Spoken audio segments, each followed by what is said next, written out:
long have you been dating this person? 5 years. Oh, ஆரம்பிக்கலாமா? Madam mic இங்க கொடுங்க. உங்களுக்கு பாருங்க இப்ப அட்வைஸ் வரும் பாருங்க. எப்படி மீட் பண்ணீங்க? காலேஜ். அவரும் ஆர்கிடெக்டா? ஓகே. எந்த காலேஜ்? அது வந்துட்டு ஒரு முஸ்லிம் காலேஜ். உங்க ஆளும் முஸ்லிம் தானே? தெரியும். தெரியுமா? சூப்பர். இது எப்படிமா நார்மல் ரிலேஷன்ஷிப்? உங்க வீட்ல தெரியுமா? தெரியும். அந்த பையன் வீட்ல தெரியுமா? தெரியும். என்ன சொல்றாங்க? கன்வெர்ட் ஆக சொல்றாங்களா? ஆமா. ஏப்பா சூப்பர்மா. முடிவு பண்ணிட்டீங்களா? இல்ல. நல்ல வேளை நீ பொண்ணா பிறந்த. ஒரு பையனா பிறந்திருந்தேன் வை. பையனா பிறந்தா தப்பு. கதை சொல்றேன் கேளு.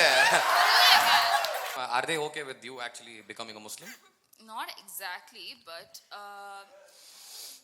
they're still thinking about it.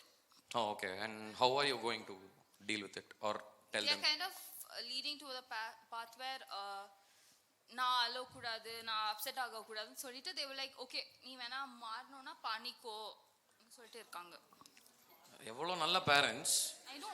No, you should be grateful. But I'm like more into the fact that நான் அந்த ரிலீஜனுக்கு நான் வந்து கமிட் பண்ணணும்னு சொல்லிட்டு நான் வந்து யோசிக்கிறேன். ஏன்னா Muslim meaning it's more you have to commit more, right? Are you teaching me? Because it is better, madam. I mean, you are a better Muslim than I am. அந்த பையன் வீட்ல என்ன சொல்றாங்க? His parents are also, his mom is actually very, very fine with me being whoever I am. His mom likes me, so it's all going good. மாறினா எங்க வீட்ல இல்லனா இல்ல அவ்வளவுதான்.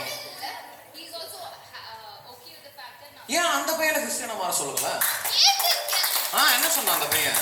அவன் வந்து சொல்றானா இல்ல he's a first born. No, நானும் ஃபர்ஸ்ட் பார்ன் தான். நான் லவ் பண்ணா நான் கன்வெர்ட் ஆவேன். ஆனா இந்த வீடியோ வெளியே போட மாட்டேன். அது வேற விஷயம்.